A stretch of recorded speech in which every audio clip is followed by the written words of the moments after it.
তুই তো একটা জেল খাটা আসামি। তোর মতো আসামিকে আমি আসামি সাজাবার জন্য আর কি চেষ্টা করব? জেল খাটা আসামি? এক সময়ের কবিরা রাজা বাদশাদের প্রশংসা করে চরণ রচনা করতেন। ইতিহাসের সেই ধারা যেন নতুন রূপে ফিরে এসেছে বর্তমান সময়েও, তবে এবার শিল্পী ও তারকাদের অংশগ্রহণে।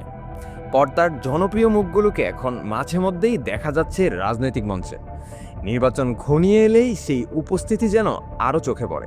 কেউ সরাসরি কোনো দলের সঙ্গে সম্পৃক্ত হচ্ছেন, কেউ আবার নির্বাচনী প্রচারণায় অংশ নিচ্ছেন।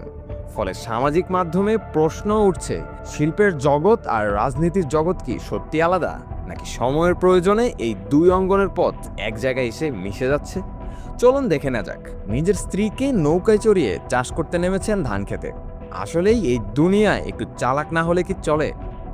এই যেমন ধরা যাক বিখ্যাত তারকা দম্পতি ওমর সানি ও মৌসুমীর কথা। বছর কয়েক আগে আওয়ামী লীগের নৌকা প্রতীকে জাতীয় সংসদ নির্বাচনের জন্য মনোনয়নপত্র চেয়েছিলেন চিত্রনায়িকা মৌসুমী। তবে সম্প্রতি ধানের শীষে ভোট দিবেন বলে জানিয়েছেন ওমর সানি। বিভিন্ন সময় তাদের রাজনৈতিক পছন্দ নিয়ে সামাজিক মাধ্যমে আলোচনা হয়েছে। যদিও অনেকেই মনে করেন একই পরিবারের সদস্যদের রাজনৈতিক মত আলাদা হওয়াটা অস্বাভাবিক কিছু নয়।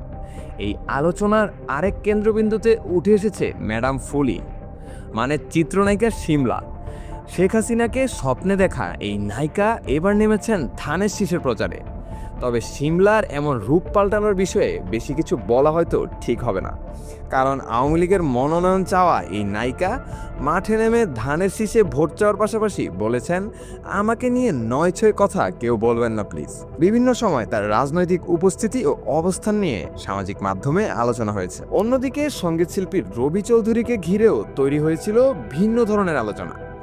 নির্বাচনী প্রচারণার এক পর্যায়ে তাকে একটি রাজনৈতিক প্রচারণায় অংশ নিতে দেখা যায়। আওয়ামী রাজনৈতিক নেত্রী মমতাজের জন্য ভোট চাইতে দেখা গিয়েছিল রবি চৌধুরীকে। তবে নিজের মতো করে এর ব্যাখ্যা দিয়েছেন রবি। বলেছেন, মমতাজ টাকা দিয়েছেন তাই শিল্পী হিসাবে গিয়েছেন, এর বেশি কিছু নয়। শেষ পর্যন্ত প্রশ্নটা থেকেই যায়, তারকারা কি আদর্শের টানে রাজনীতির মঞ্চে আসছেন, নাকি এর পেছনে কাজ করছে ক্ষমতার কাছাকাছি থাকার আকর্ষণ? যাই হোক, শোবিজ ও রাজনীতির এই সংযোগ যে ভবিষ্যতেও আলোচনা তৈরি করবে তা বলাই যায়। কমেন্ট করে জানিয়ে দিন আপনার মতামত। আর এরকম নিউজ আর গসিপ পেতে চোখ রাখুন এফবিএন এন্টারটেনমেন্টের পর্দায়।